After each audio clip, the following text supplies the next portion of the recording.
बिस्मिल्लाहिर्रहमानिर्रहीम। एक नए प्रोग्राम के साथ आपकी खिदमत में हाजिर हैं। गिरानी साहब, कुछ वाक़यात ऐसी होती हैं कि जिनको देखकर बंदा खबर करनी भी भूल जाता है। इनको कहते हैं दिलचस्प, अजीब व गरीब। हाँ, या वो कहते हैं कि हैरान, चशम कुशा, चशम कुशा। या वो चौंका देने वाले। ये देखे ना कि गधों का गोश्त जो है वो इस्लामाबाद से पकड़ा गया है। माशाल्लाह माशाल्लाह। तो मुझे ये बताएं, ये क्या हो रहा है इस मुल्क के अंदर? गधों का गोश्त पकड़े जाने से क्या हो रहा है? तो नहीं होता। नहीं, बोले वो खिलाया जा रहा है, वो कुछ रेस्टोरेंट्स के नाम भी लिए जा रहे हैं। हाँ, बहुत कुछ हो रहा है और इंतज़ामिया इस पे अपना एक ख़ास किस्म का मौक़िफ़ दे के खामोश है। तो थैंक यू वेरी मच, आपने ये प्रोग्राम इस मौजू पे किया। ये एक तो देखें, पाक चीन जो दोस्ती है उस पर भी बात हुए, कई दिन हो गए थे, तो उस एंगल को भी इसमें टच करेंगे हम थोड़ा सा, और इस कहानी को भी बयान करेंगे। क्या वाकई नाज़रीन इस्लामाबाद में और गिरदनवा में गधों का गोश्त जो है वो बिक रहा था और लोग खा रहे थे? ज़ाहिर है उनको तो नहीं पता होगा, लेकिन जो बेच रहे थे वो किस तरीके से एक्सपेंसिव है। It doesn't make sense. हाँ, मेक सेंस है नहीं है। प्रैक्टिकली ये सब कुछ हो चुका हुआ है। लाहौर में भी इससे पहले आपको पता है इस तरह के वाक़यात हुए थे, और इससे जुड़ते हुए चंद दिन बाद ये बड़ाग्राम में KP में कोज़ा क्या है, कुछ इस तरह का उनका गली के क्या है, कोज़ा गाँव है, वहाँ पे भी कहते हैं कि गधे का गोश्त पकड़ा गया है। लेकिन हम इस अहम ख़बर की तरफ आएंगे। जब ये ख़बर आई नाजरीन के इस्लामाबाद में, ये पिछले हफ्ते का वाक़या, कि गधों के गोश्त का एक पूरा फार्म हाउस पकड़ा गया है और पूरा स्लाटर हाउस है और पूरा सेटअप है जिसमें उनको स्लाटर किया जाता है।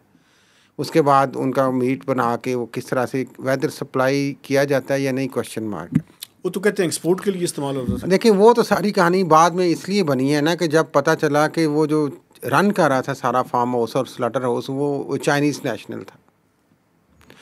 क्योंकि पहले जो FIR में दर्ज किया गया है, मैं आपको बताऊं, उसमें ये है कि फूड अथॉरिटी ने एक इन्फॉर्मेशन पे रेड किया, और रेड करने के बाद जो तरनोल के करीब वो जगह है वहाँ पे उन्होंने जाके छापा मारा और वहाँ पे उन्होंने ये चीज़ें देखी, और एक चाइनीज़, उनका नाम भी मेंशन है उसमें, नेशनल ज़ेर हिरासत है अभी, उनको पुलिस के मुताबिक जुडिशल कर दिया गया है, तो हवालात में यानी कि हैं, और जेल भेज दिया गया है। लेकिन ज़ाहिर है इंटेरोगेशन होगी।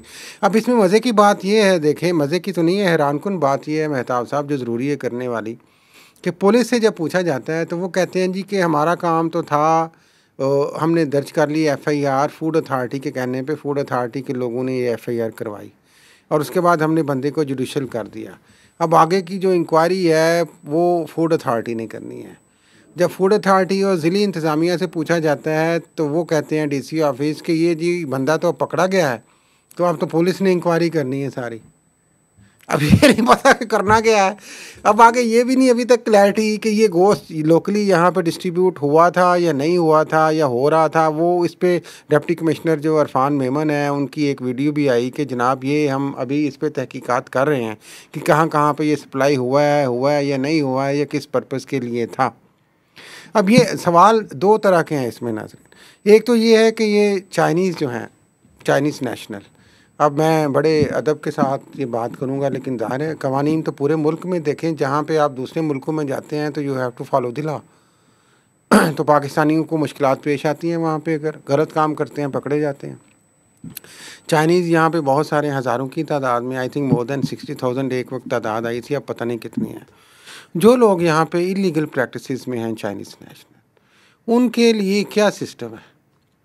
अब जिस तरह ये बात है, अब इसको किस तरीके से, मैं जो एक दुख शेयर करना चाह रहा हूँ as a resident of Islamabad, यही फार्म हाउस या स्लटर हाउस मेहताब साहब, अगर ये किसी मुकामी बंदे का पकड़ा जाता, इस वक्त तक इंतज़ामिया ने आसमान सर पे उठा लेना था कि जनाब ये देखें ये क्या जुल्म कर रहा था, अब हम इसको एक इबरतनाक सज़ा देंगे, हम पता नहीं क्या कर देंगे इनके साथ। जो ही पता चला जी कि वो चाइनीज़ नेशनल इसमें इन्वॉल्व है, वो रन कर रहा था, वेदर एक्सपोर्ट के लिए था, वो अगली बातें हैं, उस पर हम आते हैं।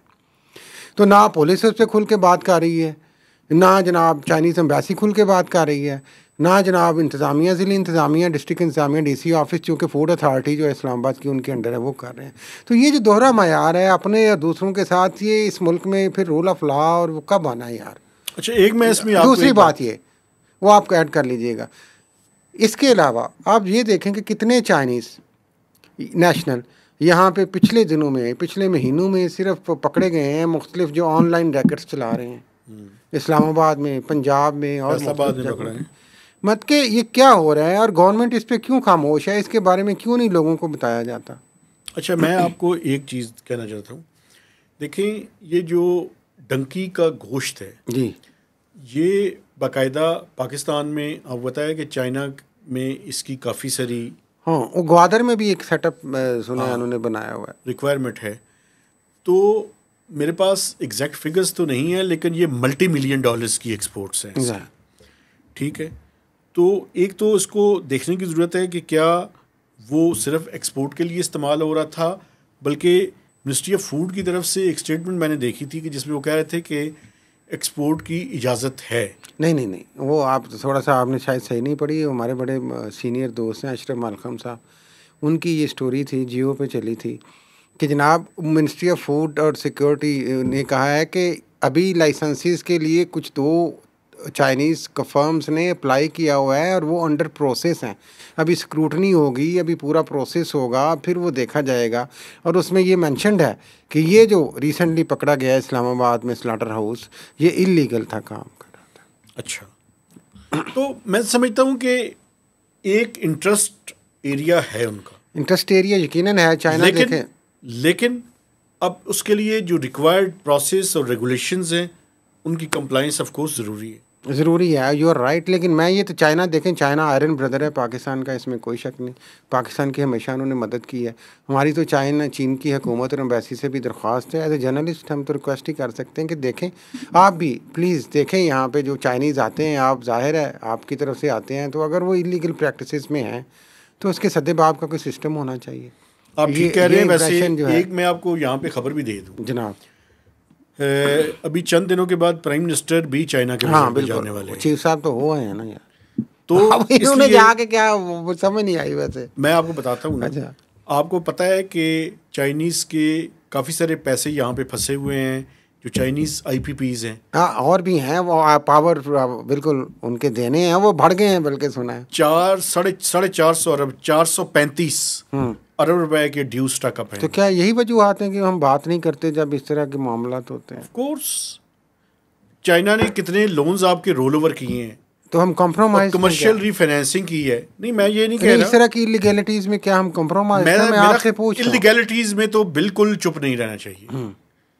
The law of the land should take its course, लेकिन अनड्यू भी हमें नहीं करना चाहिए। लेकिन क्या अगर जिस तरह DC इरफान मेमन का खुद अपना बयान है वीडियो, यार अगर उन्होंने कहा जी कि हमें अभी तहकीक कर रहे हैं कि ये कहाँ पे हुआ है, यहाँ पे क्या हुआ है, रेस्टोरेंट्स में क्या, अगर तो ये वाकई सप्लाई हो रहा है तो ये देखें एक पाकिस्तान जैसे मुल्क में तो ये एक तशवीश की बात है ना यार। डेफिनेटली है।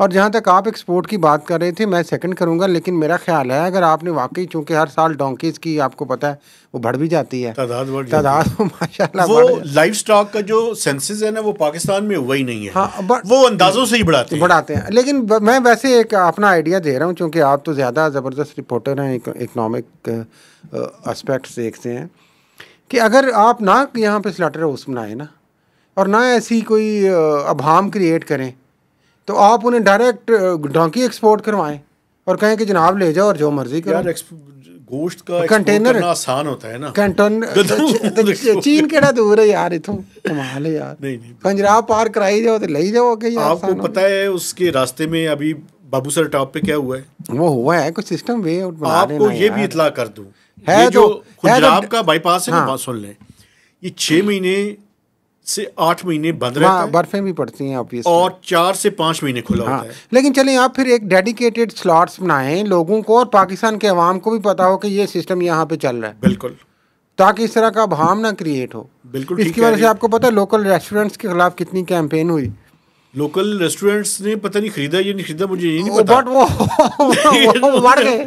उन रेस्टोरेंट्स पे लोगों ने जाना बंद कर दिया यार। यही तो ये नुकसान है। वैसे ये कारोबार का नुकसान है। लाहौर वालों को जो हम करते थे जी, वो ब्लेम एंड शेम कि वो पता नहीं क्या खाते हैं, उन्होंने अब इस्लामाबाद वालों को करना शुरू कर दिया। बल्कि चलें ये तो वो क्या कहते हैं, अज़रा मजाक और फ़न के तौर पे ये चीज़ें चलती रहती हैं, but on a serious note कि जो इंतज़ामिया के इस तरह के मामलात में जो खामोशी हो जाती है ना, वो ज़्यादा शुबात पैदा करती है। बिल्कुल ठीक है। तो उस लिहाज से मैं ये कहना चाह रहा हूँ कि अब हमें ये नहीं पता कि हमें गधा खिलाया जा रहा था या हमें गधा बनाया जा रहा है, दोनों काम हो रहे हैं। तो अब ये तो इस पे तो ज़िली इंतज़ामिया ही बता सकते हैं। वैसे आपको एक बात मैं बताऊँ, हाँ जी, अमेरिका में गधा जो है ना वो विजडम की निशानी समझा जाता है। एक पार्टी की वो अलामत भी है ना यार, अब नाम पाकिस्तान में बेवकूफ़ी की अलामत समझा जाता है। नहीं, मेहनत की भी अलामत समझा जाता है यार, ऐसी कोई गधे की तरह जोतना। अब हम चूंकि हमारी वो नेगेटिव, हम ज़्यादा थिंकिंग करते हैं, तो हम उसको नेगेटिव वाला या उसका जो वो इम्प्रेशन ज़्यादा लेते हैं। पाकिस्तान में भी मेहनत वाला नहीं जो है ना वो सियासी अमूर और सियासी शख्सियात से काफ़ी ज़्यादा तल्लक जोड़ा जाता है। नहीं क्या सियासी कैसे जोड़ा जाता है? मुझे नहीं पता। सियासी शख्सियात को ऐसा बनाया जाता है यार, नहीं उन्हें उस तरह बना के पेश किया जाता है। नहीं पर उन्हें बनाता कौन है, ये क्वेश्चन मार्क नाजरीन के लिए छोड़ जाते हैं। मेरा ख्याल है मेरे पास जल जाएंगे, मैं इजाज़त आप खाम इशारे उस तरफ कर रहे हैं। मैं तो कुछ नहीं कर रहा, मैं तो बोल रहा हूँ। मैं अपने देखने वालों से गुजारिश करना चाहता हूँ कि हमारे चैनल को सब्सक्राइब कीजिए, इसकी शेयरिंग कीजिए और मैक्सिमम कमेंट्स भी दीजिए। तो इजाज़त दीजिए, अल्लाह हाफ़िज़।